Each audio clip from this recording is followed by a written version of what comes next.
A reading from the letter of Paul to the Romans.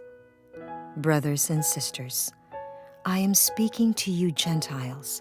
Inasmuch as I am the apostle to the Gentiles, I glory in my ministry in order to make my race jealous and thus save some of them.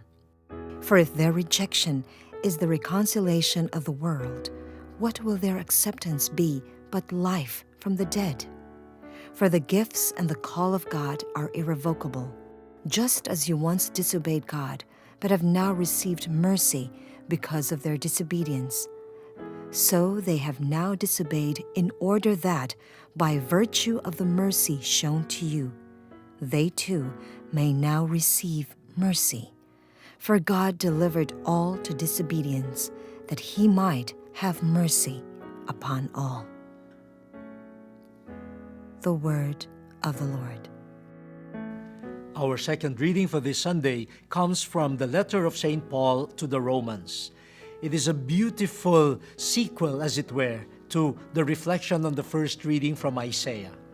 In Isaiah, we saw how in God's plan of salvation, the foreigners, the Gentiles, were very much part, and their presence does not derogate the calling of Israel. In fact, the entry of the foreigners into God's temple, into God's plan, can be considered a fulfillment of the vocation of Israel as God's special people. That seems to be also the drift of St. Paul's reflection. He was dealing with this issue or concern of his regarding the non-acceptance by the Israelites of Jesus Christ. And surprises of the Spirit, abound. In the missionary experience of the early church, it was the Gentiles who showed openness to Jesus. And St. Paul reflects on this. Does this mean that the calling of Israel as God's chosen people, as the people of the covenant, is gone? No.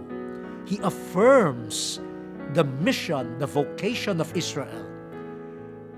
And St. Paul says the mission of Israel remains because God's calling is irrevocable. So Israel remains Israel. Israel remains God's chosen people for the sake of the world. St. Paul adds another dimension.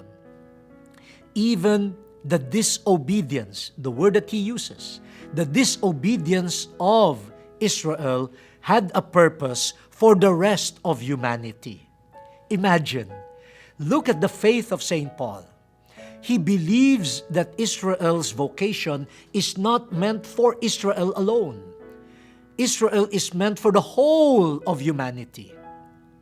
Israel is meant to make God known to the whole of the world. But what happens when Israel disobeys God, when Israel does not accept Jesus? St. Paul says, even the disobedience of Israel was used by God in order to fulfill the universal scope of His saving plan. Look at the irony. Thanks to the disobedience of Israel, God showed mercy to the Gentiles or the foreigners. And so this is also a warning to the Gentiles. Do not be proud. Do not look down on Israel. You have experienced God's mercy through Israel. Now, St. Paul challenges the foreigners, including us, we who are not members of the original Israel. Hopefully, through us, seeing our faith, seeing the beauty of our community, seeing our participation in constructing a world of justice, truth, and peace, Israel might receive God's mercy again.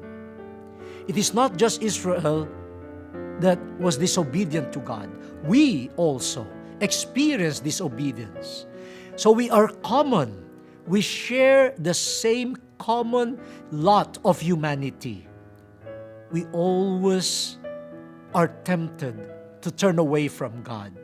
So this is not the time for any group to be, spiritually or religiously proud, disdaining the others.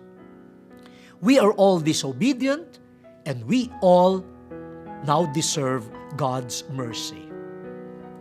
I really appreciate St. Paul's universalist approach to the faith.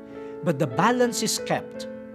Israel does not lose its unique vocation, but its vocation is fulfilled by God in the openness of Jesus to many, many other people, such that as one people, we will all proclaim who God is.